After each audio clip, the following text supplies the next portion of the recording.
ব্যথা হবে, কিন্তু এটা খেয়াল রাখতে হবে। প্রথম একটা হাত ব্যথা হয়ে যাবে, হাতের ব্যায়াম হয়ে যাবে ওস্তাদ। হ্যাঁ, পুরো হাতের ব্যায়াম হয়ে যাবে এখানে। আর হাতের আলাদা ব্যায়াম করা লাগবে না, বিশেষ করে আঙ্গুলের ব্যায়াম যথেষ্ট। আচ্ছা, জি, ঠিক আছে ইনশাআল্লাহ। সোহেল ভাই, ওই যে ফামির ভাই দিয়ে দিছেন। আচ্ছা, ঠিক আছে। ইনবক্স দেখেন।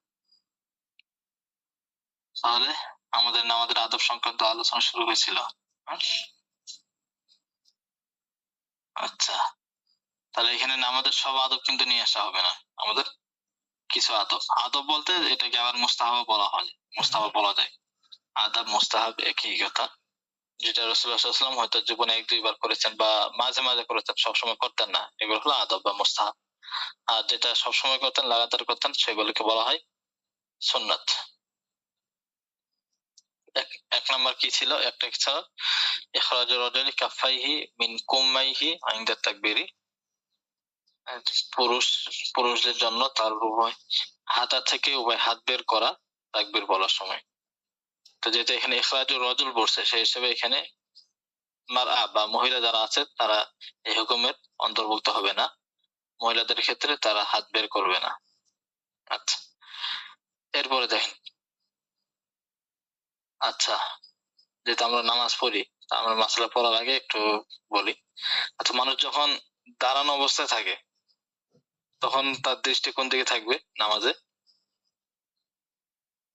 সিজদার জায়গায়, সিজদায়। রুকু অবস্থায় নিচে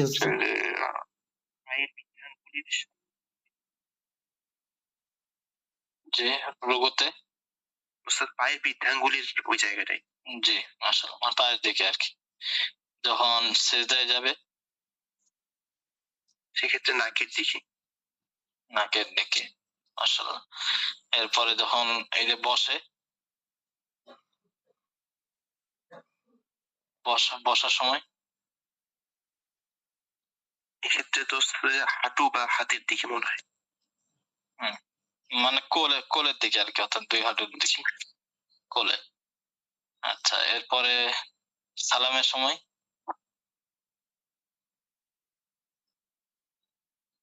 জি কাঁধে ওস্তাদ। কাঁধে, জি, মাশাআল্লাহ। সালামের সময় কাঁধে, এটা তো অনেকের ইয়া হয় যে মনে সালাম ফিরে মুসল্লিদের দেখে। আচ্ছা, এটা হলো সব মুস্তাহাব। জি, ওই যে একজনে আমাদের জিজ্ঞেস করছিল, ভাই নামাজ পড়াইলে তো আপনার সবাই দিকে তাকাইতে হবে। আচ্ছা, তো আমি বললাম কেন? বলছে যে ভাই ওইরকম আছে, আপনি একটু দেখেন। পরে আমি বললাম যে না, সবাইকে নিয়ত করার কথাই না বলা হয়েছে, তাকাইতে তো হবে কাঁধে। পরে বুঝছে যে আসলে ব্যাপারটা উনি যেটা বুঝছেন ওটা ভুল। আচ্ছা আচ্ছা, তাকাইতে হবে মানে আমাদের দিকে একটু খেয়াল রাখেন, খেয়াল রাখেন মানে আমাদের দিকে তাকান নাকি? জি জি জি, ওই যে সবাইকে নিয়ত করতে হবে, কালকে বললেন না যে ওই যে ফেরেশতা, নেককার জিন, ওই যে মুক্তাদি। এখন আমি মুক্তাদিদের দিকে তাকালাম না কেন? না তাকালাম, তাহলে তাদের আবার সালাম দিয়ে কেমনে নাকি? হ্যাঁ, না তাকাই সালাম দিতেছি কেন? আচ্ছা, বুঝতে পারছি। এরপরে দেখেন, ওয়া নাযরুল মুসাল্লি ইলা মাওদি'i সুজুদিহি কাইমান। নাযরুল মুসাল্লি, মুসাল্লির দৃষ্টি, মুসাল্লির দৃষ্টি যাবে কখন? এটা চাই পুরুষ হোক অথবা নারী হোক, সবার ক্ষেত্রে রাজুলান কানা আও ইমরাআতান ইলা মাওদি'i সুজুদিহি, তার সিজদার জায়গায়, কাইমান, দাঁড়ানো অবস্থায়। যখন দাঁড়ানো অবস্থায় থাকবে তখন তার দৃষ্টি থাকবে সিজদার জায়গায়। এখন আচ্ছা, কেউ যদি বসে নামাজ পড়ে, ঠিক আছে, তো বসে নামাজ পড়লে এমনি ইয়া ছাড়া, তখন একটা হলো যদি তাশাহুদের সময় বসে বা দুই সিজদার মাঝখানে যে বসা, এই বসার সময় তো দৃষ্টি থাকবে কোলের দিকে। তো এছাড়া যদি কেউ বসে নামাজ পড়ে, তো বসে নামাজের সময় এখানে কেরাত পড়ার সময় তো সে বসে আছে, এরপরে তখন রুকু থেকে উঠতেছে, এই সময় তো সে বসে আছে। তো এই সময় সে আসলে দৃষ্টি দিবে কোন দিকে? তো বলতেছে যে এই সময় যদি কেউ বসে নামাজ পড়ে তাহলে তাশাহুদের সময় এবং দুই সিজদার মাঝখানে যে বসা, এই বসার সময় কোলের দিকে দৃষ্টি রাখবে, ঠিক। কিন্তু এছাড়া কেরাতের সময় বা রুকু থেকে ওঠার পরে এই সময় দৃষ্টি থাকবে সিজদার জায়গার দিকে, ঠিক আছে? তাহলে এখানে দাঁড়ানোর সময় সিজদার জায়গায় দৃষ্টি থাকবে। এখন দাঁড়ানোটা হাকিকি হতে পারে, হুকমি হতে পারে। হাকিকি বলতে তো বাস্তবে দাঁড়াইছে, আর একটা হুকম মানে যে কোনো ব্যক্তি দাঁড়াতে সক্ষম না, যে বসে নামাজ পড়তেছে, এই ব্যক্তির ক্ষেত্রেও সে সিজদার জায়গা দিয়ে তার দৃষ্টি রাখবে। জি। একা নামাজে সালামের নিয়ত ফেরেশতা নেকাটিনের দিকে হবে না শুধু ফেরেশতার দিকে? জি, উত্তর ঠিক আছে, শুধু ফেরেশতার দিকে। ওয়া ইলা যাহিরিল কদামি রাকিআন, ওয়া ইলা যাহিরিল কদামি, এবং পায়ের উপরের ভাগের দিকে দৃষ্টি থাকবে রাকিআন, রুকু অবস্থায়। তো মুসাল্লির দৃষ্টি থাকবে পায়ের উপরের ভাগের দিকে রুকু অবস্থায়। ওয়া ইলা আরনাবাতি আনফিহি, ওয়া ইলা আরনাবাতি আনফিহি সাজিদান, আর নাকের যে মাথা আছে আর কি, নাকের একটা দিক, নাকের গোড়ালির দিকে দৃষ্টি থাকবে কখন? সাজিদান, সিজদা অবস্থায়। তাহলে সিজদা অবস্থায় দৃষ্টি থাকবে কোন দিকে? নাকের যে বাঁশি আছে, নাকের বাঁশির দিকে আর কি। ইলা আরনাবাতি আনফিহি, নাকের বাঁশির দিকে দৃষ্টি থাকবে, বা মুসল্লি দৃষ্টি দেবে নাকের বাঁশির দিকে সাজিদান, সিজদা অবস্থায়। আচ্ছা, ওয়া ইলা হাজিরি, আরনাবাতের অর্থ কি?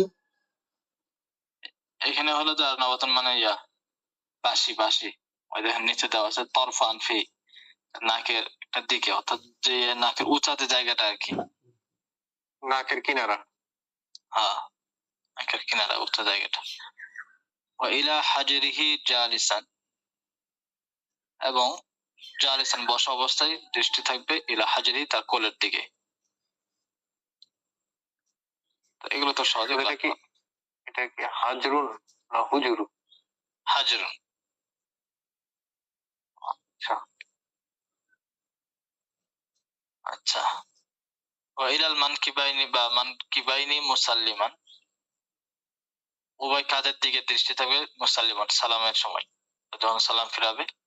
তো সালামের সময় এখানে মূলত দৃষ্টি যেটা যখন সালাম শুরু হবে, ডান দিক, যখন সালাম ফিরাবে তখন ডান হাত মানে দৃষ্টি থাকবে যে হাতের দিকে, ডান হাত থেকে আস্তে আস্তে উপরের দিকে যাচ্ছে, কাঁধ পর্যন্ত যাবে। ঠিক ততটা আবার ফেরানোর সময় যখন আবার বাম দিকে সালাম ফিরাবে, তো চেহারা তো আবার নিয়ে আসতে হবে সোজা। তো চেহারা নিয়ে আসার সময় একই, কাঁধ থেকে হাতের দিকে দৃষ্টি থাকবে, কাঁধ থেকে আস্তে আস্তে হাতের নিচের দিকে নিয়ে এসে মাথা সোজা করবে। এরপর আবার বাম দিকে সালাম ফেরানোর সময় হাতের দিকে দৃষ্টি শুরু হবে, হাত থেকে আস্তে আস্তে শেষ হবে যায় কাঁধে। আচ্ছা, এরপর ওয়াদাফাউ সুআলি মাস্তাতাআ, দাফাউ সুআলি মাস্তাতাআ। সুআল, সোয়াল শব্দের অর্থ হলো কাশি। সোয়াল মানে কাশি। তো এখন যদি এখানে আইনের জায়গায় যদি ওয়া হামজা হয়ে যেত সুআল, আইনের জায়গায় কেউ যদি হামজা উচ্চারণ করে, সোয়াল আইন যদি উচ্চারণ করে হামজা উচ্চারণ করে, তখন অর্থ কি হয়ে যাবে? প্রশ্ন। প্রশ্ন। জি। ওয়াদাফাউ সুআলি মাস্তাতাআ, কাশিকে দমন করা, বাধা দেওয়া, মাস্তাতাআ যথাসম্ভব। যদি কাশি, কারণ আমাদের ভিতর কাশি চলে আসে, তাহলে এখানে যতদূর সম্ভব, যতদূর পারা যায় কাশিকে প্রতিহত করা, এটা হলো আদব, মুস্তাহাব।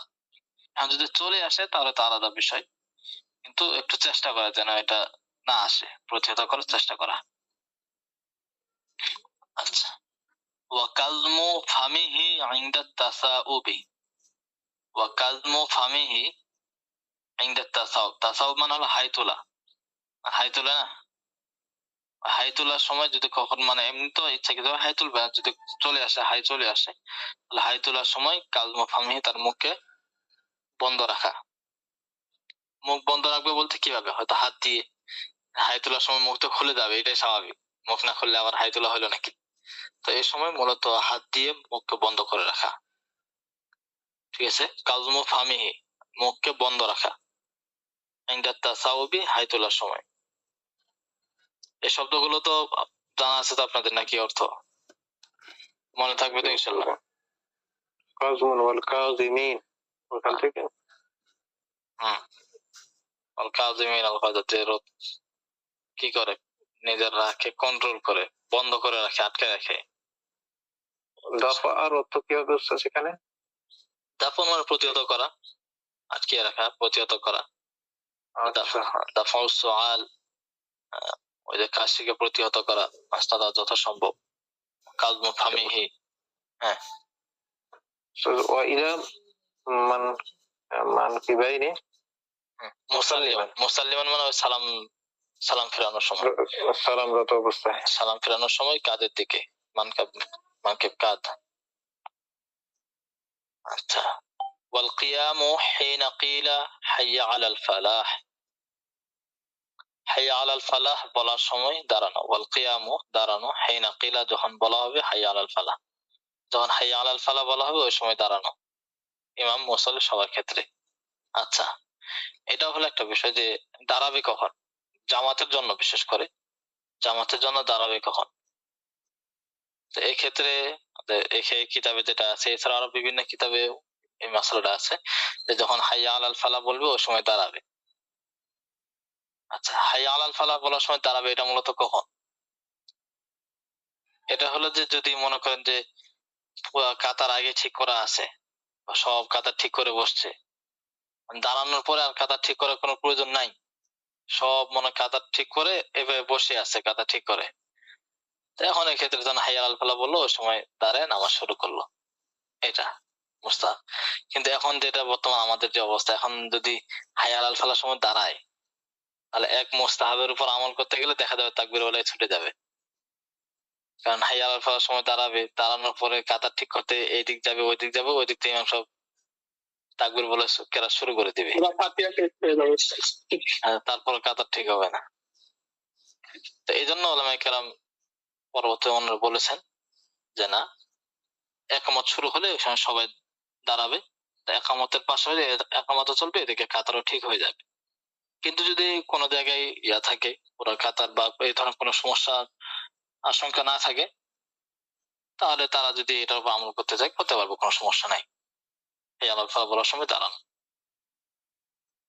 উস্তাদ সবাইকে বসে থাকতে দেখলে তো মুয়াজ্জিন ধরেন ভয় খেয়ে যাবে নাকি? জি জি জি একামত শুরুই করবে না, সেই চিন্তা করবে কি রে, এরা দাঁড়াইতেছে নাকি। না, এটা যদি মানে আগে থেকে জানা থাকে তাহলে তার সমস্যা। আচ্ছা, ওয়া শুরুউল ইমামি মুয কিলা ক্বাদ কামাতিস সালাহ, ওয়া শুরুউল ইমাম, ইমামের শুরু করা, অর্থাৎ ইমামের নামাজ শুরু করা, মুয কিলা যখন বলা হবে ক্বাদ কামাতিস সালাহ, ক্বাদ কামাতিস সালাহ বলার সময় নামাজ শুরু করা ইমাম সাহেবের জন্য আর কি।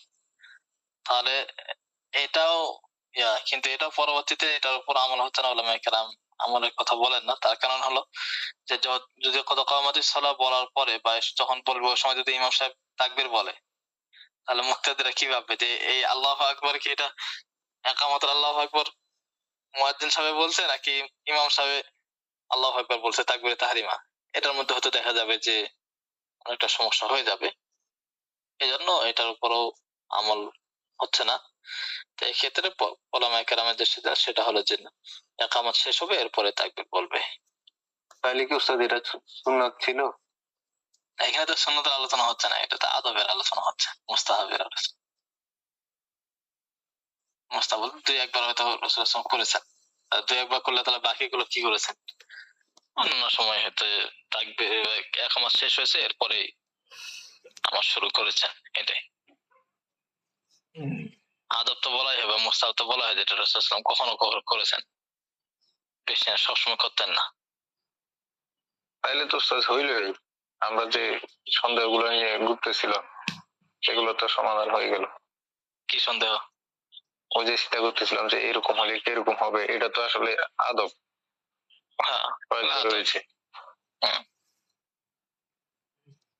আচ্ছা, এরপরে আমরা তো এখন কি বললাম, নামাজের ফরজ, নামাজের ওয়াজিব, সুন্নাত, তারপরে মুস্তাহাব বা আদব, এগুলো পড়লাম, সব শেষ হয়েছে নাকি? এখন মনে করেন যে এখানে তো সবগুলো আলাদা আলাদা করে নিয়ে আসা হয়েছে, আমাদের ফরজ গুলো আলাদা নিয়ে আসছেন, আমাদের ওয়াজিব গুলো আলাদা, সুন্নাত গুলো আলাদা। এখন এই জায়গার মধ্যে, এই অধ্যায়ের মধ্যে একজন ব্যক্তি নামাজ পড়বে কিভাবে, শুরু থেকে শেষ পর্যন্ত নামাজটা কিভাবে পড়বে সে পদ্ধতিটা নিয়ে আসা হয়েছে। তাই এখানে ফরজ ওয়াজিব সুন্নাত সব একসাথে চলে আসছে, আদবগুলো একসাথে চলে আসছে। তো সবগুলোকে এখন আগে তো যখন ফরজ গুলো পড়েছি, ওয়াজিব গুলো পড়েছি, ওইখানে তার ধারাবাহিকতা, নামাজের ধারাবাহিকতা আর ছিল না, কিভাবে নামাজ শুরু হচ্ছে। তো এখানে এই ফসলের মধ্যে এর মধ্যে একজন ব্যক্তি সে নামাজ পড়বে কিভাবে, নামাজ শুরু থেকে শেষ পর্যন্ত সে নামাজটা পড়বে কিভাবে, এই বিষয় সম্পর্কে এই অধ্যায়ের মধ্যে পুরোটা আসছে। তো এখানে আমাদের বেশিরভাগই পড়া, কারণ যেগুলো নামাজ যে পড়বে কিভাবে পড়বে, এখানে তো ফরজ ওয়াজিব সুন্নাত যেগুলো আছে এগুলো লক্ষ্য রেখে তো নামাজটা শেষ করতে হবে। এখন ফরজ ওয়াজিব সুন্নাত এগুলো তো আমরা বা আদব যেগুলো তো পড়ে শেষ করে ফেলছি। তো সবগুলোকে এখন শুধু এক জায়গায় ধারাবাহিক ভাবে নামাজে যেভাবে আমরা পড়ি সেই ধারাবাহিক ভাবে নিয়ে আসছে। তো এটা আপনাদের পড়া। জি, একজন পড়েন দেখি।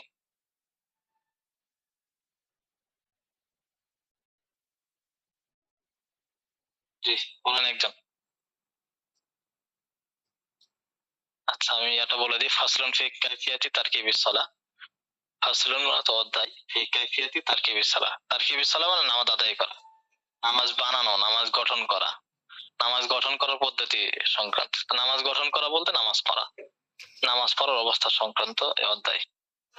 জি, বলেন একজন ইবারত পড়েন দেখি। তাহলে ফাসলুন ফি কাইফিয়াতি তারতিবিস সালাতি। তাই না উস্তাদ? এরপরে ইবারত পড়েন। إذا أراد الرجل إذا أراد الرجل الدخول في الصلاة أخرج كفيه من أمه। যখন কোন ব্যক্তি নামাজে শুরু করার নামাজে প্রবেশ করার ইচ্ছা করবে, নিয়ত করবে, ফি সলাতি আখরাজা কাফাইহি, তখন সে বের করবে হচ্ছে তার হাতে কবজি আর কি, তালু তালু না, উভয় হাত বের করবে, মানে কবজি পর্যন্ত বের করবে, মিন উম্মাইহি ওই যে তার হাতা থেকে আর কি। আচ্ছা, সুম্মা রাফাআহুমা, অতঃপর তা উঠাবে, ইজা উজনাইহি, দুই কানের লতি পর্যন্ত। ইজাউন মানে কি লতি? না, ইজাউন মানে বরাবর সমান, উজনাই উভয় কান বরাবর, উভয় কান বরাবর হাত উঠাবে।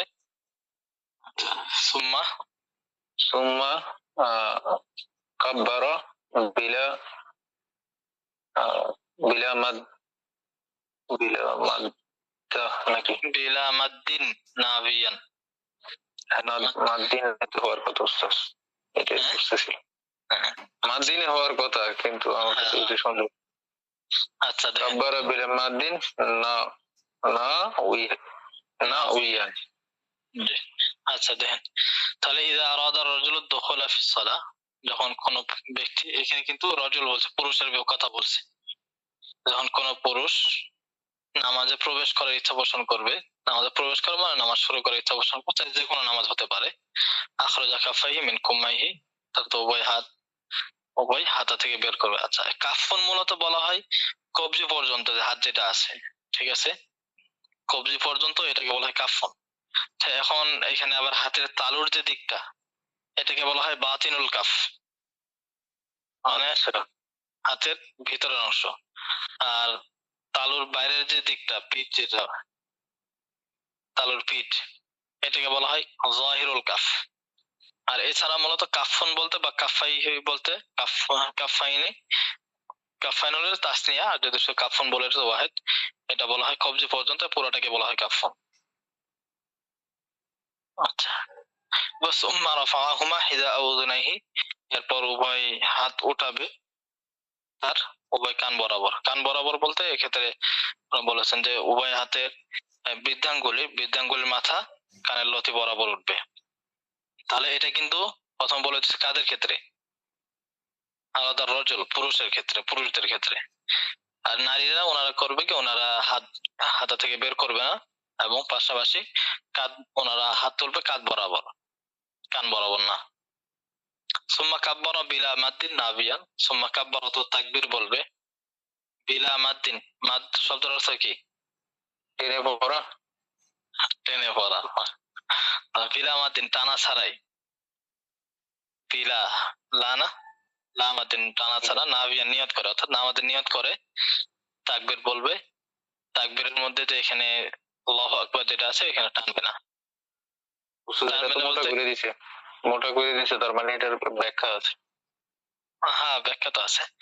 আচ্ছা, এখানে টানবে না, টানবে না বলতে এখানে কয় ধরনের হতে পারে মাদ যেটা? আল্লাহ, এখানে শব্দ মূলত দুইটা, আল্লাহু আকবার। আকবার। এখন এই জায়গায় কোন জায়গায় টানবে না? একটা হলো যে আল্লাহু এখানে হামজা আছে, আকবার এখানে হামজা, দুই হামজার কোন জায়গায় হামজাতে টানা যাবেই না, তাহলে নামাজ হবে না।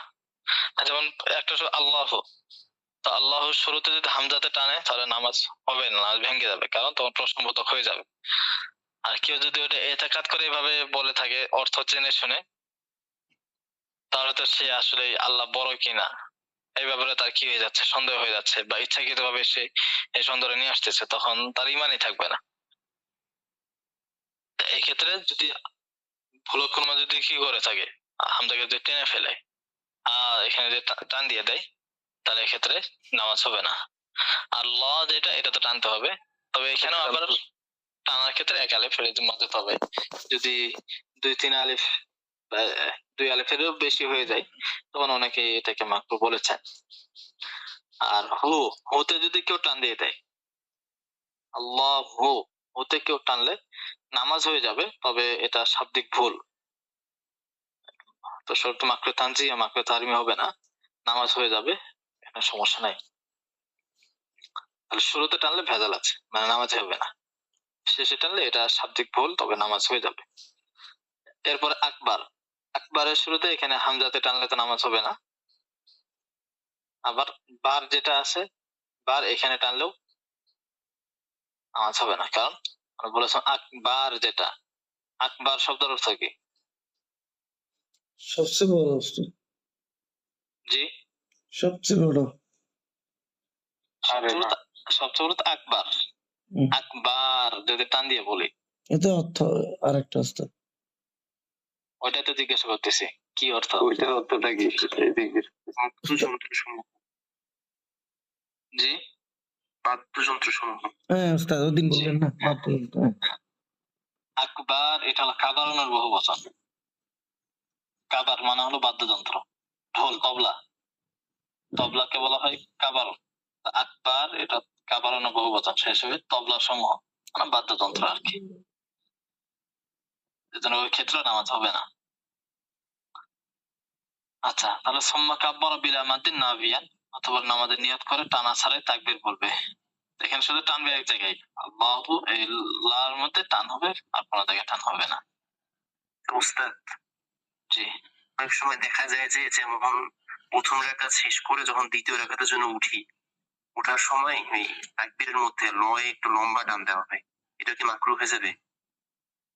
এটা একটা হলে যে বেশি লম্বা হলে তো দেখা যায় সর্বোচ্চ দুই আলিফের বেশি যায় না, এখানে এটাতে সমস্যা নাই, কিন্তু যে ওই দুই আলিফের বেশি যেটা আর কি, দুই তিন আলিফ ইয়া করা, বেশি নিয়ে যাওয়া, এটাকে অনেকে ইয়া বলেছেন, মাকরু বলেছেন।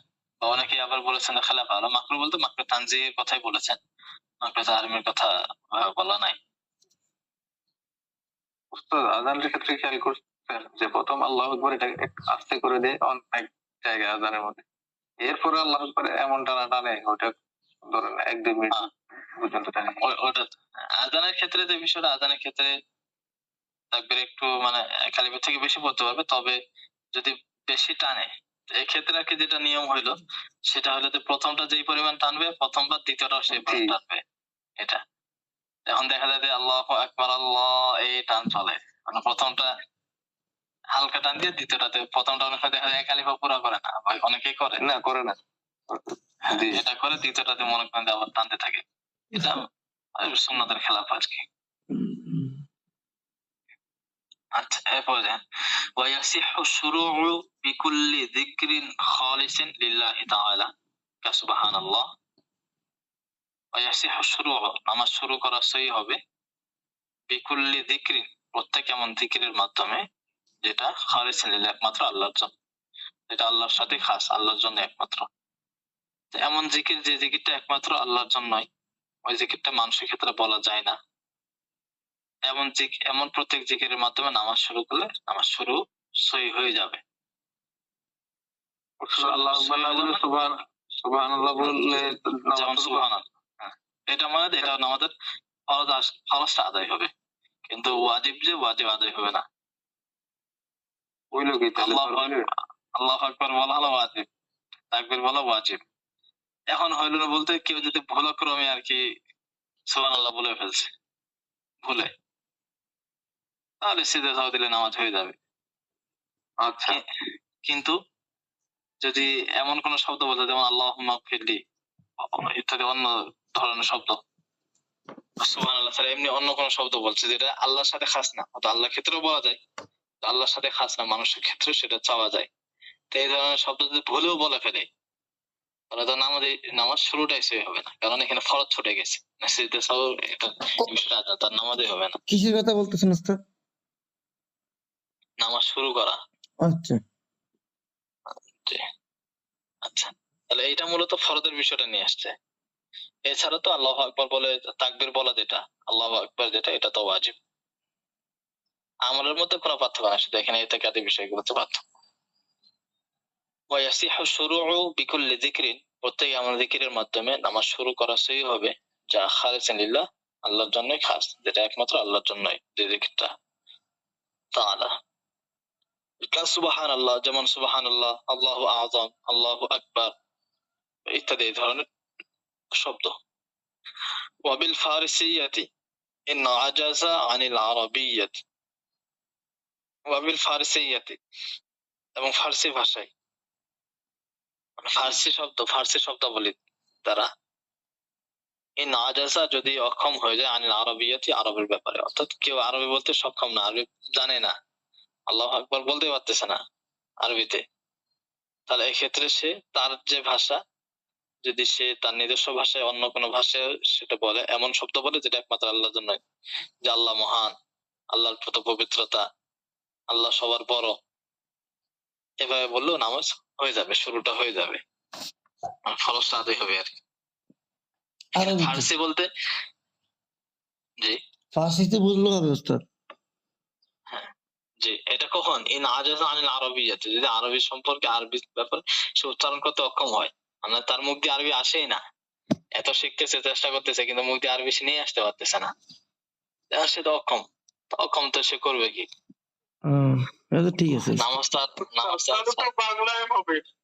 হ্যাঁ, এখানে ফার্সি, যেটা ফার্সি বলতে, ফার্সি একটা ভাষা, এখানে নির্দিষ্ট ফার্সি ভাষা ওটা উদ্দেশ্য না, এখানে ফার্সি দ্বারা উদ্দেশ্য হলো যে আরবি ছাড়া অন্য যে কোনো ভাষা, সেটা বাংলা হতে পারে, অন্য যে কোনো ভাষা আর কি। হাকিকি ফার্সি হচ্ছে, ফার্সির কথা যেটা বলেছি এটা হাকিকি ফার্সি। আচ্ছা, এখানে ফার্সি যেটা নিয়ে আসছে এটা হলো, কিছুতে আছে যে কয়দে ইত্তেফাকি, কিছু আছে কয়দা আছে না, তো এখানে যেমন ফার্সি একটা ভাষা, নির্দিষ্ট ভাষা নিয়ে আসছে, তো এটা মূলত যে এই কয়টাকে বলা ইত্তেফাকি আর কি, মানে এটা এটাই শুধু, এছাড়া অন্য কোনো ভাষা হবে না, বিষয়টা এমন না, বরং আরবি ছাড়া অন্য ভাষার মধ্যে এটা এটা হঠাৎ করে চলে আসছে আর কি, বা মুসান্নিফ নিয়ে চলে আসছেন, এছাড়া অন্য যে কোনো ভাষা হবে। তো এখানে মূলত মুসান্নিফ কি ফারসি? জি, মুসান্নিফ ফারসি না হয়তো বা। হইতে পারে আরবি অথবা ফারসি, এই দুইটার একটা হবে। এর আগে ফার্সি ভাষা অনেক প্রচলন ছিল তো। হ্যাঁ, হয়তো উনি আরব হইতে পারেন অথবা ফারসি হবেন, এই দুইটার একটা। আচ্ছা, ওয়াবিল ফারসিয়াতি, ফার্সি ভাষায়, ইন আজাজা আনিল আরাবিয়াতি, যদি আরবি সম্পর্কে অক্ষম হয়। আচ্ছা, ওয়া ইন কদারা, আর যদি সক্ষম হয় না, আরবি সে উচ্চারণ করতে পারে, তাহলে লা ইয়াসিহু শুরুউহু বিল ফারসিয়াতি, তাহলে ফার্সি ভাষায় বা আরবি ছাড়া অন্য ভাষায় নামাজ শুরু করার সহি হবে না। তাহলে অক্ষম হলে তখন তো সহি হবে, যদি করতে পারে তখন সহি হবে না। আচ্ছা, এরপর পড়েন দেখি। আলা কিরাআতিহি বিহা ফিল আসাহি, আতিহি কেন বললেন? আলা কিরাআতিহি আচ্ছা আচ্ছা যেটা দেখি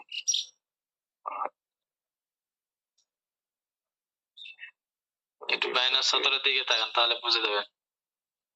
সিহু আচ্ছা ওয়ালা ইয়াসিহু কিরাআতুহু হুম, তাই না? জি মাশাআল্লাহ। তাহলে লা কিরাআতু, এখানে এটার আতফ কি? আতফ কোথায়? যে লা ইয়াসিহু শুরুউহু আছে না, এই শুরুউহুর উপরে। লা ইয়াসিহু শুরুউহু ওয়া লা ইয়াসিহু কিরাআতুহু, এটা জি তাহলে ওয়ালা ইয়াসিহু কিরাআতুহু বিহা ফিল আসাহি বা ওয়ালা কিরাআতুহু বিহা ফিল আসাহি। বিশুদ্ধ মত অনুযায়ী কিরাআতুহু মানে আমাদের তার কেরাত, মুসল্লির কেরাত পড়া, বিহা হা বলতে ওই যে ওই ফার্সি ভাষায় বা ফার্সি, হ্যাঁ, মানে আরবি ছাড়া অন্য ভাষায় কেরাত পড়া সহি হবে না বিশুদ্ধ মত অনুযায়ী। এখানে ফিল আসাহি বিশুদ্ধ মত অনুযায়ী কেন বলছে? তার কারণ হলো ইমাম আবু হানিফা রাহমাতুল্লাহ আলাইহির একটা মত আছে, যদি কেউ ফার্সি ভাষায় কেরাত পড়ে কেরাত হয়ে যাবে। ফার্সি ভাষা বলতে অর্থাৎ আরবি ছাড়া যদি অন্য ভাষায়, আরবি ছাড়াই অর্থাৎ কেউ যদি নিজ ভাষায়ও কেরাত পড়ে, যেমন মনে কেরাত করতেছে সবার প্রশংসা আল্লাহ তাআলার জন্য, যিনি সমগ্র বিশ্বের প্রতি ভালো, কিন্তু রহমান রহিম, বিচার দিনের মালিক, মানে এইভাবে আর কি। এটা তো কেরাত ছিল না। না, যদি এইভাবে পড়ে আর কি, এইভাবে যদি পড়ে, ইমাম আবু হানিফা রাহমাতুল্লাহ প্রথম দিকের একটা মত ছিল যে হ্যাঁ নামাজ হয়ে যাবে। এটা কখন? যদি কেউ আরবি পড়তে অক্ষম হয়, কারো কেউ আরবি তার মনে থাকে না বা সে পড়তে পারতেছে না, তাহলে এভাবে পড়লে হয়ে যাবে। কিন্তু পরবর্তীতে ইমাম আবু হানিফা রাহমাতুল্লাহ, আর তবে সয়বাইনের কথা ইমাম আবু ইসা এবং মুহাম্মদ রাহমাতুল্লাহ ওনারা বলতেছেন না, এটা জায়েজ হবে না, নামাজ সহি হবে না। পরবর্তীতে ইমাম আবু হানিফা রাহমাতুল্লাহ আলাইহি তার দুই ছাত্র সয়বাইনের কথা থেকে তিনি ফিরে এসেছেন, রুজু করেছেন আর কি, তিনি আগের অবস্থা থেকে ফিরে এসেছেন। তিনিও বলেছেন পরবর্তীতে যে না, অন্য ভাষায় কেরাতে, এটা কেরাতেই হবে না, এটাকে কেরাতেই বলা যাবে না, নামাজ হবে না, অবশ্যই নামাজের জন্য আরবিতেই কেরাত পড়তে হবে। এই জন্য বলছে কেরাত বলতে যেটা বুঝি সেটা হচ্ছে যেভাবে লেখা আছে এভাবে পড়ে যাওয়া, এটা হচ্ছে কেরাত। আর একটা শাব্দিকতা হলো পড়া, শাব্দিকতা হলো পড়া, হ্যাঁ হ্যাঁ পড়া, যেটা লেখা আছে এটাই পড়া। জি তুরস্কের মতো ওস্তাদ। তুরস্ক কি ইয়াতে ওদের নিজস্ব ভাষায় পড়ে নাকি? ওই যে এককালে তো পড়ছিল সাধু উৎসব, এখন নেই। হ্যাঁ ওই এককালে তো ছিল, এখনো তো কারা যেন এটা কি হিজবুত তাওহীদ না আহলে কোরআন না কারা একটা গ্রুপ আছে যারা বাংলায় নামাজ পড়ে। জি জি আমি দেখছি একটা ভিডিও ওস্তাদ। ইউটিউবে দেখছিলাম, ওরা আবার বাংলায় পড়ে। আলে কোরআন এটা তো অনুবাদ। আলে কোরআন। হ্যাঁ ওইটাই নামাজে এভাবে পড়ে। এবার কোন গ্রুপ বাইরেছে? ওই যে পরম করুণাময় আল্লাহ নামে ওরা অনুবাদে ওরা বলে যে কেরাত এটা আরবি, যেহেতু মক্কার মানুষ ওনাদের ভাষায় ছিল আরবি, এই জন্য আল্লাহ আরবি ভাষায় কোরআন অবতীর্ণ করেছেন, তারা আরবিতে পড়ছে। আমাদের ভাষা তো আরবি না, আমরা আরবিতে কেন পড়তে যাবো, মানে কঠিন যুক্তি আর কি। আচ্ছা তাহলে বলা তাহলে যেহেতু ইমাম আবু হানিফা রাহমাতুল্লাহ একটা মত ছিল যে নামাজ হয়ে যাবে, কিন্তু এখানে ফতোয়া হলো যে না, নামাজ হবে না, অন্য ভাষায় কেরাত পড়া যাবে না, বা অন্য ভাষায় পড়লে সেটা কেরাতেই হবে না। আবার পরবর্তীতে তিনি ফিরে এসেছেন সোহেবানের কথার দিকে, সবাই একমত যে অন্য ভাষায় এটা কেরাত হবে না, এই জন্য ফিলাসহি শব্দটা নিয়ে এসেছেন। ওয়ালা কিরাআতুহু, ও মুসাল্লির কেরাত সহি হবে না, বিহা অন্য ভাষায়, ফিলাসহি বিশুদ্ধ মত অনুযায়ী। আচ্ছা সুম্মা ওয়াদাআ ইয়ামিনাহু, এখন তো তাকবীর বলা শেষ, এরপর কি করবে? সুম্মা ওয়াদাআ ইয়ামিনাহু আলা ইয়াসারিহি, ডান হাতকে বাম হাতের উপরে রাখবে, তাহতা সুররাতিহি, নাভির নিচে হাত বাঁধবে। কখন? আকিবাত তাহরিমার পরে, বিলা মুহলাতিন, কোনো বিলম্ব করা ছাড়াই। মানে এমন না যে তাহরিমা বলছে আল্লাহু আকবার বলছে এরপর হাত ছেড়ে দিল, হাত ছেড়ে দিয়ে এরপর হাত বাঁধতেছে, বিষয়টা এমন না। বরং তাহরিমার পরে পরপরই কোনো ধরনের বিলম্ব করা ছাড়াই ডান হাতকে বাম হাতের উপর রেখে, ডান হাতের তালে বাম হাতের তালে উপর রেখে কি করবে? নাভির নিচে হাত ছেড়ে দিবে। নারীরা তো তারা বুকের উপর হাত রাখবে। আচ্ছা মুস্তাফতিহান, ইস্তেফতাহ করা অবস্থায়। ইস্তেফতাহ কাকে বলে? ইস্তেফতার ওয়া হুয়া ইয়াকুলা সুবহানাকাল্লাহুম্মা ওয়া বিহামদিকা, ওটা সানা আর কি, সানা পড়া অবস্থায়। আচ্ছা, অনুবাদ বলা কঠিন, আরবি সহজ। জি, যেটা পরে যেটা পরে আর কি তাদের জন্য সেটাই সহজ হয়। উস্তাদ আকাবাত তাহরিমাতি নাকি না তাহরিমাত? আকিবা তাহরিমাতি তাহরিমাতি বিলা মুহলাতিন, বাতিল।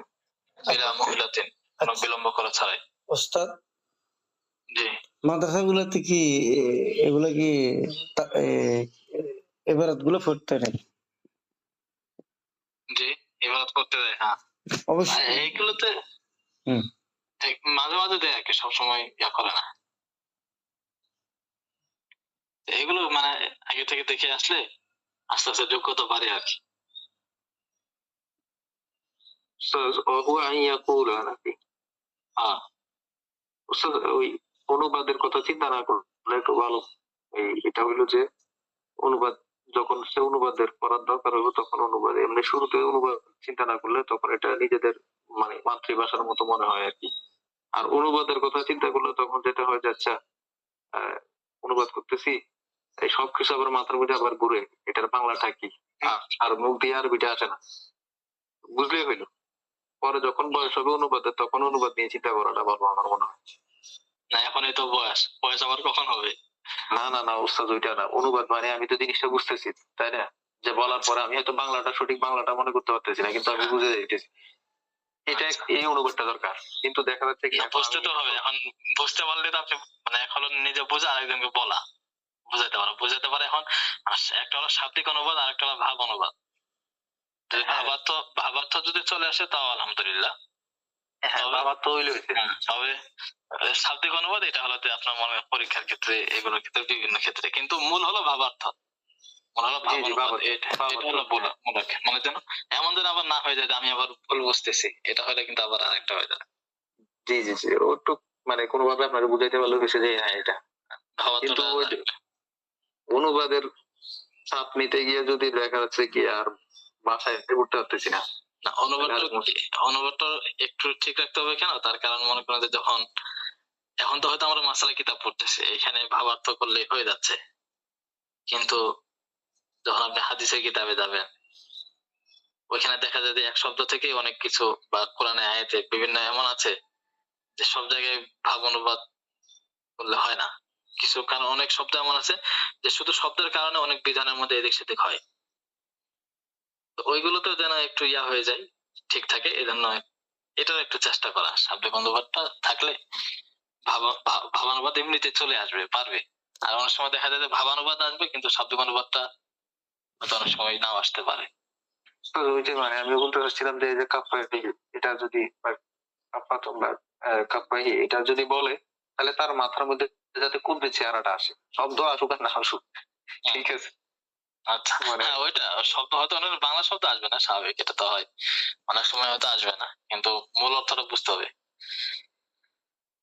আচ্ছা, মুস্তাফতিহান, ইস্তেফতা করা অবস্থা। ইস্তেফতা বলতে কি? ইস্তেফতা হলো সানা পড়ার কে কোথায়, ওয়া হুয়া ইয়াকুলা বলে সুবহানাকাল্লাহুম্মা ওয়া বিহামদিকা ওয়া তাবারাকা ইসমুকা ওয়া তাআলা জাদ্দুকা ওয়া লা ইলাহা গায়রুক। এটা অনুবাদ করেন দেখি। সুবহানাকাল্লাহুম্মা হে আল্লাহ, আপনি হচ্ছে সুমহান, পবিত্র নাকি? অবিহামদিকা, প্রশংসা আপনার।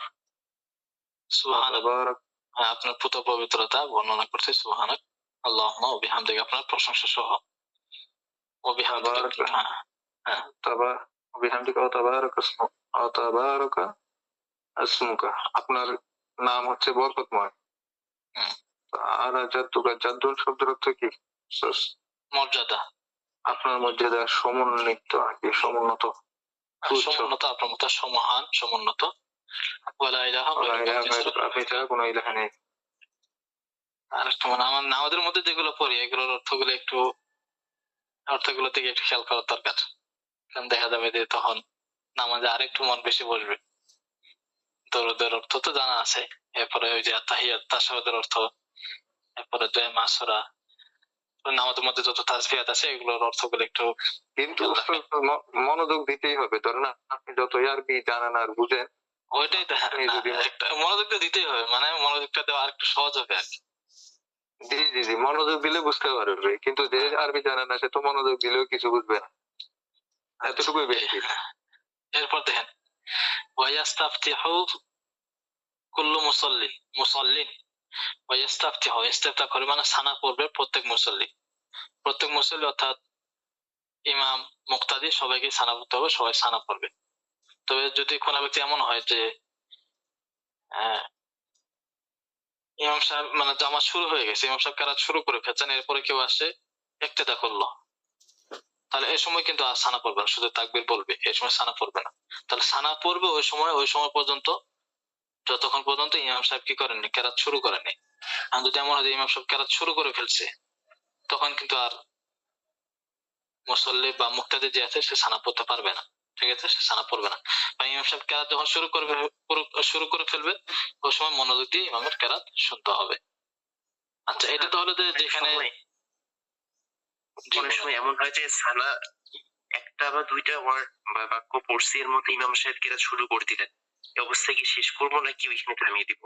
হ্যাঁ, এটা শেষ করে দেবে, সুবহানাকাল্লাহুম্মা ওয়া বিহামদিক, বাক্য তো পরিপূর্ণ হয়ে যাচ্ছে, তো বাক্য পরিপূর্ণ, এখানে থেমে যেতে হবে।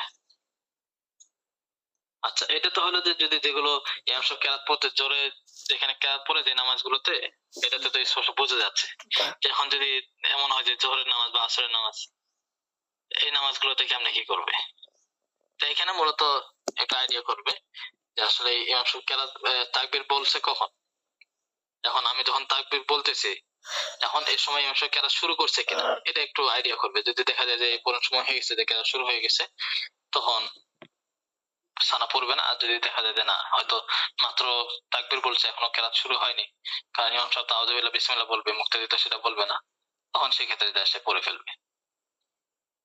আচ্ছা, সানা পড়ার পরে কি করবে, সুম্মা ইয়াতাআওয়াযু সিররান, অথবা তাআউযুজ মানে কি পড়েছি আমরা, আউযুবিল্লাহ পড়বে, সিররান আস্তে। এখন আউযুবিল্লাহ কে পড়বে, এটা শুধু যে কেরাত পড়বে, যে কেরাত পড়বে সে আউযুবিল্লাহ বিসমিল্লাহ পড়বে, আর যার উপর কেরাত নাই, যে কেরাত পড়বে না, সে আউযুবিল্লাহ বিসমিল্লাহ পড়বে না। তো সুতরাং মুক্তাদির কি কেরাত পড়তে হয়, মুক্তাদির তো কেরাত লাগে না, ইমামের কেরাতই মুক্তাদির জন্য যথেষ্ট, সেই সময় মুক্তাদি আউযুবিল্লাহ বিসমিল্লাহ পড়বে না, ইমাম তো পড়বে। অপরদিকে মনে করেন যে মাসবুক, তার এক দুই রাকাত ছুটে গেছে, তো সে যখন তার ওই ছুটে যাওয়া নামাজ রাকাত গুলো পড়বে, তার কেরাত পড়তে হবে কিনা, অবশ্যই কেরাত পড়তে হবে। যেহেতু কেরাত পড়তে হবে, সুতরাং সে পরবর্তীতে আবার কেরাত শুরু করার আগে আউযুবিল্লাহ বিসমিল্লাহ পড়বে। আচ্ছা, তাহলে আউযুবিল্লাহ বিসমিল্লাহ সম্পর্ক হলো কেরাতের সাথে, যেটা আগে আমরা পড়ে এসেছিলাম যে আউযুবিল্লাহ পরে, এটা সুন্নাত কেরাতের জন্য। আচ্ছা সুমাইয়াতা, উস্তাদ, জি যেমন আমি 2 রাকাত পাইলাম, লাস্টের 2 রাকাত নামাজ পড়ে আমি পরে আমার 2 রাকাত বাকি আছে, তাহলে তো আমি প্রথম 2 রাকাত তো আমি ধরো লাস্টের 2 রাকাত আমি কি সূরা ফাতিহার সাথে অন্য ফাতিহা মিলাবো কিনা? সূরা ফাতিহার সাথে অন্য সূরা মিলাবেন কিনা? হ্যাঁ, অবশ্যই মিলাতে হবে, হুম হুম। কারণ আপনি যে 2 রাকাত পেয়েছেন, ওই 2 রাকাতে কি ইমাম সাহেব সূরা ফাতিহার সাথে অন্য সূরা মিলাইছে, না, নাকি আপনার প্রথম 2 রাকাত ছুটে গেছে? তো আপনার কেরাতের রাকাতগুলো ছুটে গেছে না, তো কেরাত পড়তে হবে না, জি জি। অবশ্যই পড়বেন। আচ্ছা, তো সুমাইয়াতা আওয়াযু সিররান, আমাদের তো সময় শেষ। হ্যাঁ, সময় এটাই শেষ করে দিচ্ছি। ফায়াতি বিহিল মাসবুক লাল মুক্তাদি, ফায়াতি বিহিল মাসবুক, সুতরাং মাসবুক সে আউযুবিল্লাহ পড়বে, লাল মুক্তাদি পড়বে না, কারণ মাসবুককে কেরাত পড়তে হয়, মুক্তাদিকে যেহেতু কেরাত পড়তে হয় না, এজন্য মুক্তাদি কি পড়বে না, আউযুবিল্লাহ পড়বে না। জি, ঠিক আছে, কাল থেকে একটু বেশি করে পড়তে হবে, যেহেতু এগুলো আমাদের পড়ায়, দ্রুত আগাবো ইনশাল্লাহ।